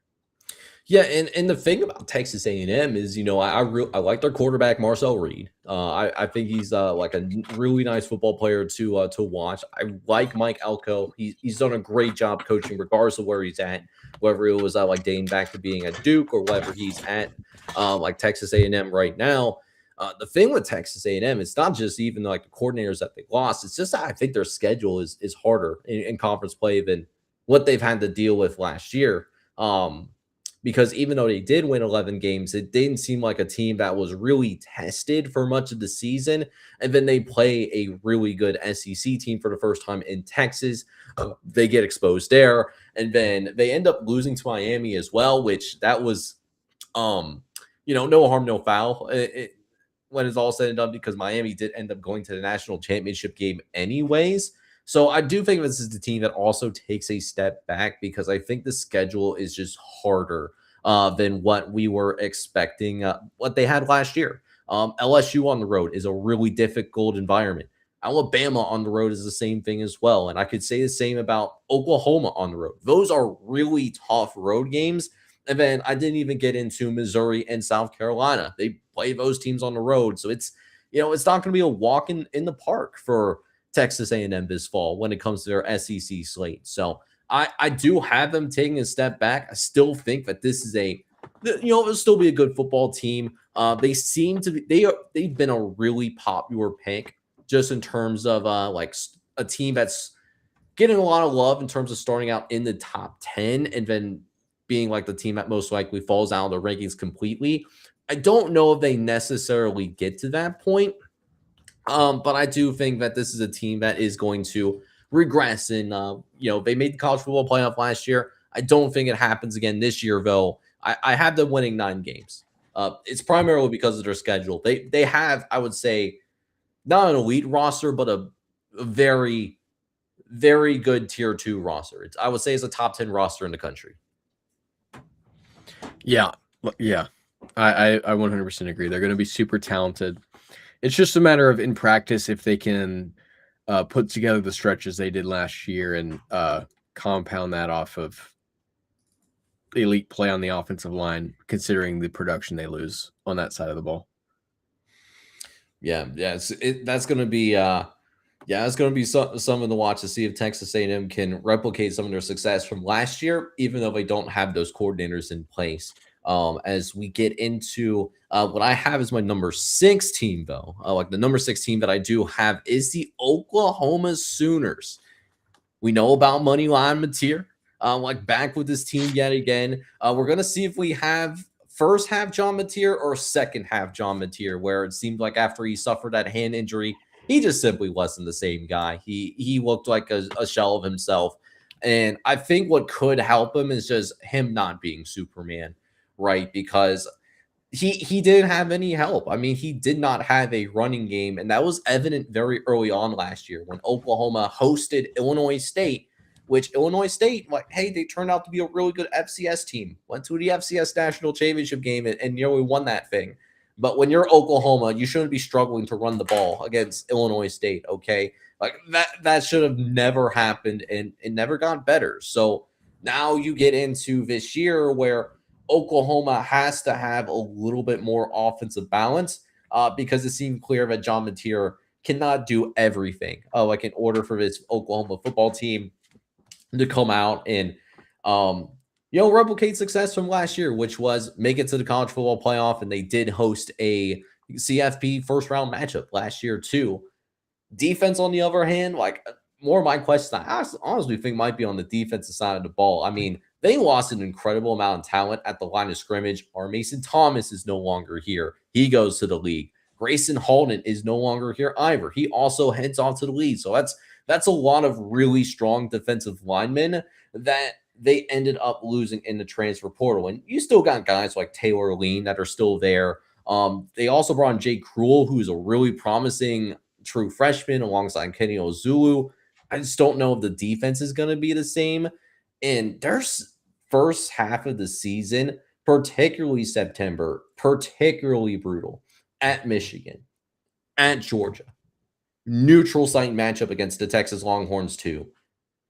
It is not crazy to me that Oklahoma could finish start the year off 2-3 and be out of any CFP conversation by the end of October, which I actually honestly think does happen. I do think they lose the game to Michigan on the road. I think they lose the game to Georgia and Texas as well. But I think in the second half of the year, they turn it on and they kind of become this South Carolina team from a couple of years ago where, if depending on what the at-large field looks like like, is this a team that gets more consideration because they do finish strong and they finish the year off on a 6 or 7 game, no meme intended, of like winning streak? Like, so that's going to be the interesting watch for me. I do like Brent Venables, but man, like, how do they navigate the month of September in particular? That's going to be a tough one. Yeah, and I'm gonna disagree a little bit in terms of defense. I think defensively they're gonna be as strong as ever despite some of those losses, and that's largely in part due to Brent Venables' track record. I think they do return guys in Taylor Wean and Kip Lewis, Owen Heineke at linebacker, Peyton Bowen in the secondary. They're gonna have studs as well as just overall a great system defensively to work around. The biggest question mark is just going to be, like you said, the running game. If they can take a meaningful step forward in that department, they could honestly end up towards maybe potentially competing for an SEC title. But in my opinion, I really like this team overall, but I am a little bit lower on them too. Where exactly do I have? I have them at 5, at 8-4. My first non-5 win conference team. At 6-3. So we're breaking new ground there. But I really do love this team defensively. There's really not much more to say about that. It's just John Mateer, like you said, does he have to be Superman? If he does have to be Superman, I predict the season will end a lot closer to what they did last year, which, I mean, it wasn't bad. So they have the track record to say that they can do it even with a poor offense. But if they can take a meaningful step forward, I definitely think this is a team who could compete once again towards the playoff, closer to an SEC title berth than what I predict. If I stripped all of my predictions down and redid it, I'd probably have Oklahoma maybe 1 or 2 wins higher than I have them right now. In all honesty, I just really don't want to do that. Listen, with like tracking all the like the eligibility stuff that's going on, like we were talking about it in the group chat earlier. Like, there's a part of me has reached a point where it's like, listen, like, I'm not going back and make any changes. Yeah. Like, I'm just going to ride with it at this point. It's like let's just go ahead. Let's stop having conversations of who can or can't play. Right. Let's just go spot the damn ball. Yeah, and like you talked about, I think their schedule, especially in the front half, is going to be difficult. I do have them winning in the Red River Shootout against Texas, but even towards the end of the season, they play Texas A&M and Ole Miss at home. They play South Carolina at home in Cocktober, which isn't ever an easy victory. They play Mississippi State on the road, Florida on the road, Missouri on the road. None of those teams are particularly easy. It's not a for all intents and purposes, sorry AT if you're still listening, it's not a Mississippi State where you can at least power rate them way ahead of where the Bulldogs are going to be this year. But it's going to be an uphill climb all season long, especially with how that season begins for Oklahoma. Yeah, I think so too. Like, it's like, again, like, I think it's going to be a team, like, I think get some consideration towards like the end of the year. Is like, man, like they finished the year strong. Maybe they should get more of a CFP look. But yeah, like that September is brutal, and like, I wish Brent Venables the best of luck. Yeah, for sure. We're now in our top 5, and I think when I reveal this number 5 team, I think I'm gonna have to go into witness protection. Oh boy! All right, so here we go. Let me just go ahead and gather myself real fast, because I know what's coming for me. So just tell my wife and son that I love them very much. So number 5 is the Georgia Bulldogs. I have Georgia at number 5. It has nothing to do with the football team. I think that this coaching staff is absolutely incredible. I think that this roster, I think this is the best roster in the SEC. So it has nothing to do with their football team. Okay. Couple of things here. I think that this Georgia football team, while I think it's the best roster in the SEC, I don't think that there's this significant gap between, them being the best team in the SEC and, some of these other teams that I'm going to have legitimate consideration of being up there from a talent perspective, even though, again, I think that Kirby Smart is arguably the best head coach in this sport. Okay. This is what it barrels down to. And a lot of it is the scheduling math and kind of how the tiebreakers work out. They have 2 really difficult road games. They got to go play Alabama on the road. And you can say what you want about Kalen DeBoer. You can say what you want about Alabama being a little bit softer than maybe what they would have been at any point in Nick Saban's tenure there. But that's still a really good football team. And Alabama is one of the most difficult places to go play at. It's a top 10 program in the country. You got to go play them on the road. That's a tough ask. You also got to go play Ole Miss on the road too. And Ole Miss just had your number on a neutral site field, which happened, I believe it was the Peach Bowl. So it literally happened in your backyard. So it was a neutral site game, but it was kind of in quotations if you really sit back and think about it, though, because that it might have been Peach Bowl or Sugar Bowl. Either way, I'm pretty sure Georgia was closer than Ole Miss. But anyways, Ole Miss got your number on a neutral site field. You now have to go play at Ole Miss, and Ole Miss, almost beat you in your building just last year. It was a very competitive game. So I think because of how the scheduling works, I think they dropped those 2 games. And from a tiebreaker perspective, I have them finishing 5th. Now, when it comes to the playoff, I still think this is a playoff team, right? I still think that they're going to go ahead and compete in the college football playoff. And I think that they could make a deep run. I think this is a team that is certainly capable of making it to possibly the semifinals or even mess around and make it to the national championship game. I think that's in there in this Georgia football team. It's just they're kind of in this conundrum of 7-2 teams that I have, which Oklahoma started at. And I don't think the SEC is going to be a gauntlet is really what it barrels down to. So that's kind of what I'm seeing with this Georgia team. Incredibly talented team. They're going to be better served in the CFP. But because of some tiebreakers and some really tough road games, I think they drop a couple of games in conference play, and that's going to keep them from going to Atlanta. I disagree. I'm not surprised. Yeah.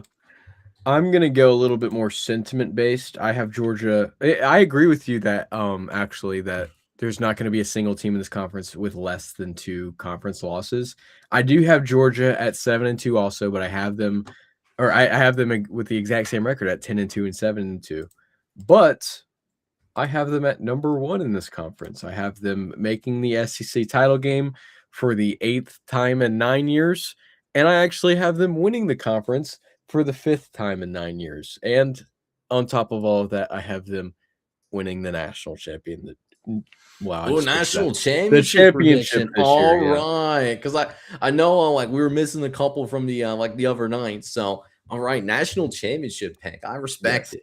To me, this team is just all around way too. This team has such a high floor. Like I said, they've been to 7 of the last 8 SEC title games. They haven't won less than 10 games in conference play. They haven't won less than 10 games overall. They haven't lost more than 2 games in conference play since 2016, I believe. I think I'm right about that. I'm going to try and Google that real quick before I look like a fool. But this team is just this team is just overall way too loaded on paper. They return a ton of great talent from last season, from a team that won the SEC title game last year. I do have them dropping 2 in conference. I think that's absolutely just going to be the way things are in the SEC going into the 9-game schedule. I don't think that's a knock on their team at all. From the passing perspective, I don't think they're going to be stellar. I don't think they need to be.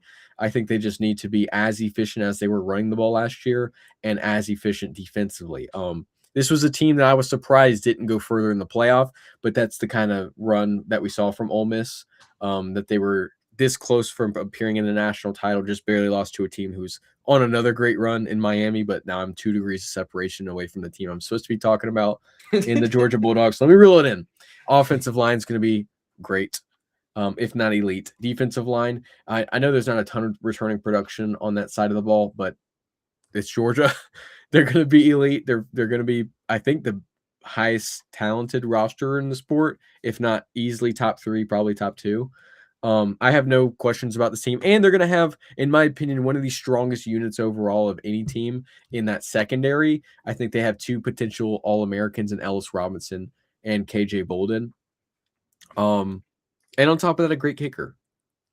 we don't talk about kickers a lot. We don't give kickers a ton of love, but I think we saw in the postseason last year in some of the conference title games, the kicker ended up making a big difference. I think if it comes down to that, Georgia's going to be able to win maybe 1 or 2 games this year just based off of kicking. Yeah, I think this is the strongest roster in maybe all of college football. One from a roster perspective and from a system perspective. Mike Bobo and Glenn Schumann. Glenn Schumann, I will say, had a down year last year, but in his down year, they were still great. Yeah. If they're elite this year, I have no question that Georgia will win the national championship. I think it's if they're an elite defense and good to great offense, I think this is probably going to be the front runner. And by week like 6 or 7, it'll be the odds-on favorite to win the national championship this year.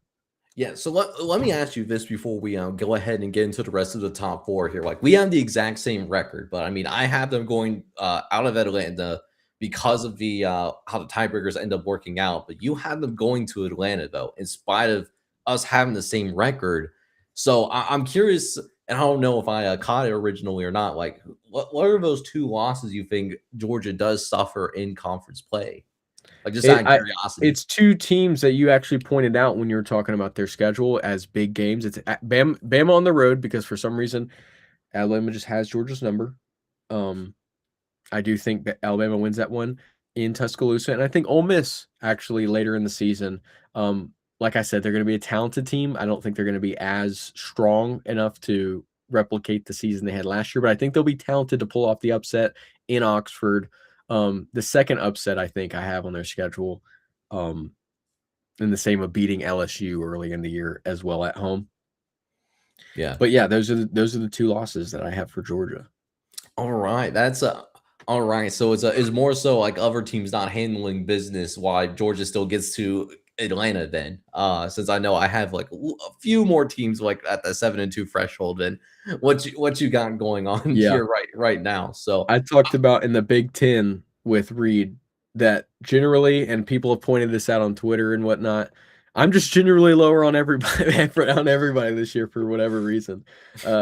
Some people are predicting, like Breed had several teams on the bubble at 10-2. I had 0 teams at 10. Every team that's 10-2, I have making the college football playoff, and then a couple 9-3 teams. Yeah, it's going to be really interesting to see what we end up getting, just in terms of like what the bubble ends up looking like. Like whether we get like a bubble that we saw a couple of years ago, where a 9-3 Alabama actually was going to get in if it wasn't for SMU losing to Clemson in the ACC title game a couple of years ago, or whether it's going to be more of what we saw last year, where we end up seeing a 10-2 team in Vanderbilt like getting left out, and an 11-1 BYU. Also getting left out because the like the CFB committee had a vendetta against BYU, but that's a whole like story for another time here. But number 4 though, so you got a your SEC champion on the board thanks to me, but who doesn't make it to Atlanta but is still gonna have a really high caliber season though for you?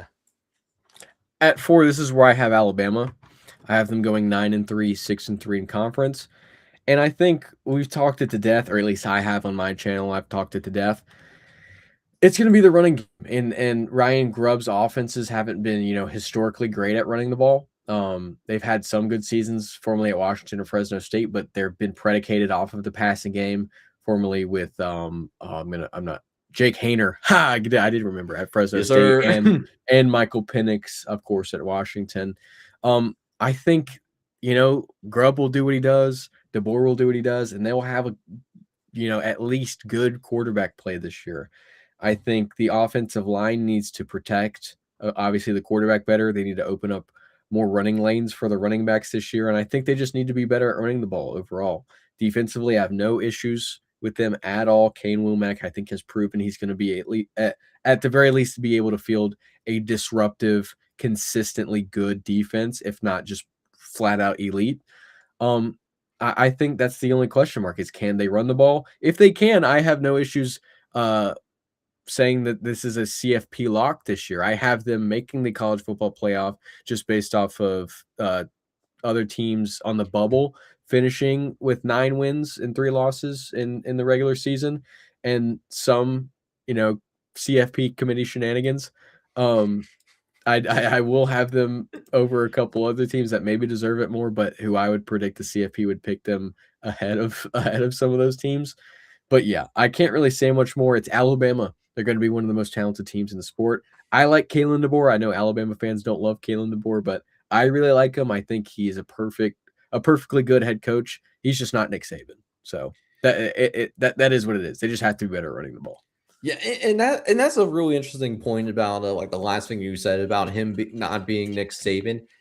It doesn't matter who took that Alabama head coaching job. I think they were going to have some probably arguably the biggest shoes of anyone in college football to fill. I mean, Nick Saban, you can make a genuine argument is the best head coach of all time when it comes to college football, just with what he did, both with his big time success, and he was able to the longevity that he had and that dominance that he had, and especially in this era of NIL and with the transfer portal, we're not going to see anything like that ever again. We could see teams wouldn't go back to back, but is it going to be like Nick Saban where we feel like we're surprised that they didn't win a national championship that year? Like, I don't think we're ever going to get that ever again. So it could have been even Kirby Smart, who I love as a head coach. If he somehow left from Georgia to Alabama, like I think even he would have fell short of Nick Saban's expectations, what he had to deal with, right? So, yeah,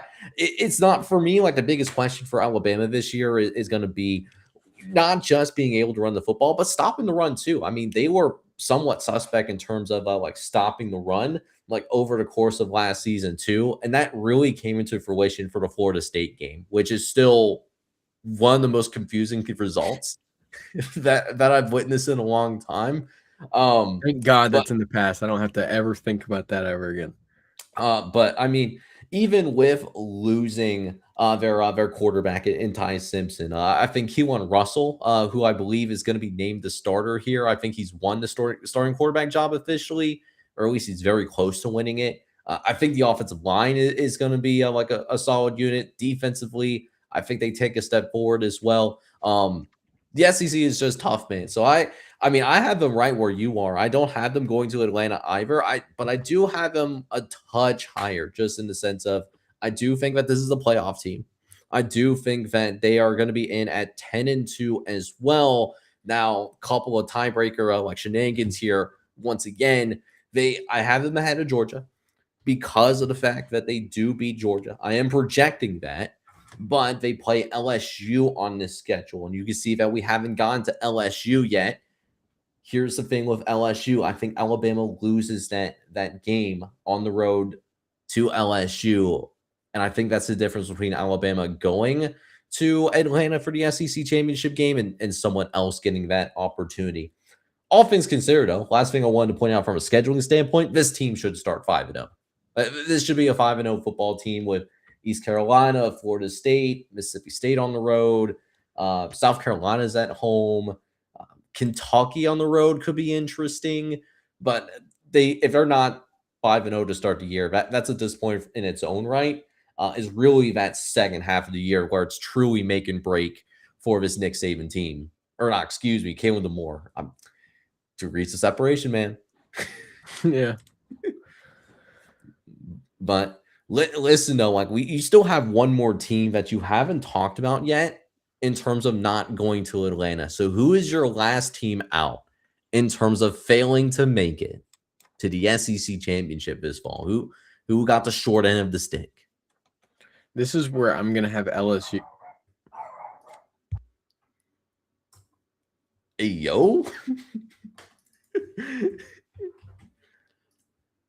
You good, dog? Yeah, I'm good. Sorry. This is where I'm gonna have LSU. Sorry, my dog is going nuts. Yeah, I have them losing in conference early in the year on the road in Oxford. I have them losing to Texas at home and then Tennessee late in the season, which might be a bit of a surprise. But overall, I'm super high on this team as well, especially from an offensive line perspective and what they bring in through the transfer portal. And on top of it, I think they'll be considerably better at running the ball than they were last year because of the talent they have. I know I was super high on Caden Durham before last season, and they just refused to use him for some reason. one of the great unknowns with I forget his name now. Brian Kelly, one of the great unknowns. He just refused to run the ball for whatever reason. Harlem Berry too. Great running backs there. But obviously they bring in Sam Levitt. They make some great additions on the offensive line. Defensively, they should be able to cause havoc, if anything. If they can't be consistent defensively, they should with Prince Will Uman TJ Daughtery, Whit Weeks. They have some game record type talent on the defensive side of the ball. Obviously we'll have to wait and see. Blake Baker fielded a great defense last year, so I'm not necessarily concerned about the defense. But with the amount of stuff, the amount of production they lose and what they bring in, it's never a full guarantee. I'm super high on this team. Obviously, I have them third in the SEC at 9-3, 6-3, and making the playoff at 9-3. Yeah, I just don't have them necessarily breaking out and being able to compete for this conference, at least not make Atlanta in Lane Kiffin's first year. But I definitely think with obviously the retention of Blake Baker, which I think is almost more important than adding Charlie Weiss, bringing over Charlie Weiss from Ole Miss. I definitely could foresee that happening. I don't think it's that far-fetched to believe that they could make Atlanta this year. Yeah, I mean, I obviously don't think that it's far-fetched because I do think that it's going to happen, like for real life, as I constantly hear from Bluey, right? Is I think that this team does end up like making it to Atlanta, but not necessarily winning in Atlanta, because I do question Lane Kiffin's ability to win the big games, right? We know that he can win at a high clip, just in terms of him playing well in the regular seasons, just how does he do when the lights are the brightest, right? Because he couldn't find a way to beat Georgia, right? And he's had a history of, he plays kind of up to his level of competition. I think he has an insanely talented team. I like Sam Levitt. I think his receiving room is going to be incredibly deep. Their top four is going to be incredible. And I haven't even gotten into Jackson Harris, who he could mess around and beat their wide receiver 5. And coming from Hawaii, he nearly had 1,000 yards last year. So that wide receiver room is insanely talented. I love the line of scrimmage play. I love the the defensive acquisitions that they have as well. Like there's a lot to like, and they obviously upgraded head coach because Brian Kelly is a bum. We got to keep it 100% honest here. Really, the difference for me between my SEC champion and LSU, who I have going to Atlanta, is I think LSU and Texas's roster is very similar, but I have more belief in the quarterback. And I think because of that small difference, I think that's going to eventually win out. But I can see LSU being in the college football playoff for the first time since they win the national championship in 2019. It's just a matter of, can Lane Kiffin rise to the occasion? Because he knows how to acquire talent. He knows how to win games, especially the games that he's supposed to win. Says, can he win those big games? That's the question with LSU, as well as obviously if the talent actually meshes together, because there's a lot of talent acquisition in the portal. Oh yeah. Yeah. I mean, that's been Lane Kiffin's specialty the last few years at Ole Miss, and it's a bigger brand at LSU, admittedly. But that of course leaves us with one team. Yeah. And that is where if you want to intro it. Go ahead. Oh no, you got a big dog. I mean, we know what that team is going to be, which the team that we agree on going to Atlanta. Yep, I've got them going 10-2, 7-2, just below Georgia. And I mean, it's hard not to like this team. I liked them a lot last year. I liked them enough to pick them to win a national championship and predict Arch Manning to win the Heisman. Was I a year early? Maybe I was. They're gonna project similarly this year. But in my PTSD, maybe admittedly, it's a little bit of reservations from me failing miserably predicting this team last year. But I mean, they're one of the most talented teams in the country. They have a true game record, like I've talked about a few times in this video. In Colin Simmons, Rasheem Biles, they bring in from Pitt, which might be one of the most underrated portal acquisitions all season long. He was very, very good, to say the least, over 100 tackles. total tackles last year for Pitt. Yeah, this team is just going to project very well. They get rid of was it Kwiatkowski at defense coordinator last year, bring in Will Muschamp, which I can't, I find it hard to believe that they will get any worse. They weren't necessarily bad last year, but they should have been way better, very easily. So should have been way better defensively. And Arch Manning, he was the man. And it wasn't all that efficient. Definitely tightened it up towards the end of the year. Started off the year struggling a bit. But I think the added production at running back, the added effect of what they add on the offensive line and what they retain and have an extra year of development on the offensive line should help. And of course, they add Cam Coleman, who some people aren't as high on. I think he could be an All-American potential type of player. He could be closer to what Jeremiah Smith is, if not just a pure route running elite first round top 10 pick in the NFL draft. Definitely could be very good in terms of college football production. Yeah, that's not ridiculous at all. That's not a ridiculous take. Yeah. But yeah, it's just hard for me to believe. And it could very well happen because we saw it happen last year. It's just hard for me to believe that this team doesn't at least finish towards the top of the conference. I have them all the way at 2, losing in the SEC championship game, but ultimately making the playoff this year. Yeah, and I'm glad that you mentioned something about Cam Coleman because I think that he is actually a superstar just in terms of what he brings from a table from a pure talent perspective. He just may not have the stats to fully back that up because he had the displeasure of playing at Auburn. And that passing attack the last couple of years has been nothing short of a mitigated disaster. So, I mean, I definitely agree with Cam Coleman. Another issue for them last year that I thought they did a really nice job of fixing was that they didn't really have a complementary run game that they were able to really lean on to help Arch Manning out in the first half of the season. And I think adding Hollywood Smothers and Raleek Brown for NC State and Arizona State, those are 2 running backs that I think are really going to help out with that. And I just think this team is going to take a step forward offensively. They have one of the best returners on the defensive side of the football in Colin Simmons, like you mentioned, plus adding some backfield stars like Bo Mesco on the back end. The star corner from Rutgers, who's one of the few good defensive players at Rutgers because they can't spell defense out there in New Jersey.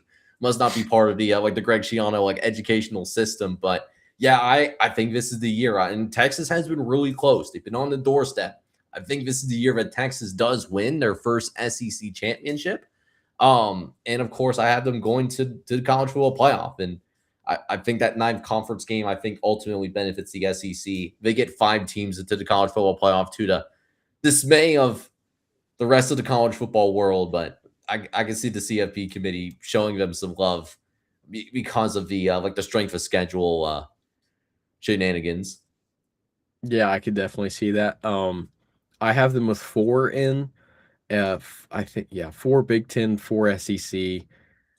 Obviously the G6, an independent, and then 1 Big 12, 1 ACC.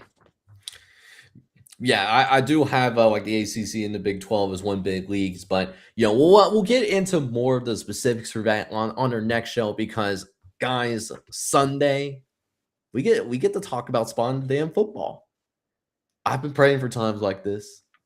I've been even hoping for times like this, but now it's here. Sunday, we start game previews for week 0 with the CFB Red Zone crew. And then I'm going to, at least for me, I'm going to be unveiling my CFP predictions just in terms of specifics of how I think this college football playoff is going to go down. The others might be doing that as well. We'll just have to wait and see. But guys, we're going to get ready to sign off for tonight. Colton, any final thoughts about the SEC before we sign off? Yeah, obviously I'm a little bit lower on everything, on everybody. That's because of that 9th conference game. I think it's going to be even more of a gauntlet than years past. I think it'll be obviously towards the end of the season. We'll see how much the committee values that extra game, but it's going to be a conference where everybody is in the same realm. Mississippi State isn't as far off from an Alabama as maybe a Purdue is from an Ohio State this year, in my opinion. I definitely think there's going to be upsets in this conference. it's hard to predict upsets, obviously. But I tried to from my record predictions for the most part. There will be some big ones this year, just with the added attrition levels that extra game is going to have on teams. And I'm excited. I'm excited to see what this conference looks like with a 9-game schedule. Could it be disaster? I think it's definitely possible. I think it's possible we see a Georgia or a Texas that we power rate very highly, facing some difficulties with attrition, with overall health, having to play that extra game, and then maybe I'm not predicting this for Georgia personally, but maybe falling apart a little bit with some attrition and injury issues. Yeah. I mean, I could definitely see that happening too. I mean, like, it's an incredibly long season, and I mean that certainly applies to not just the SEC, but everyone in college football. Which, I mean, injuries is just incredibly hard to predict. But hey, we're gonna sign off here for tonight, though. Next time we're here, Week 0 previewing those games. We're gonna start it. We're gonna start previewing the games, and we're gonna start spotting the damn ball. And I can't wait for it, because we're getting to a point in the year where I can just use my hands to count down how many days we have left. And when we wake up tomorrow morning, we got 7 days. We got 7 days left till college football is back. And that's not even applying to like our FCS brethren. When we wake up tomorrow for the FCS brethren, we got 5. I can get down to one hand for the FCS guys. So until then, we're going to sign off. Hopefully you guys are all out there. Have a good one. Take care. Good night, everybody. And make sure you still love the Colton O&O Sports. You can find them on YouTube, Twitter, Buzzer as well. Shout out to Buzzer for letting us stream on their platform. That's pretty cool of you guys.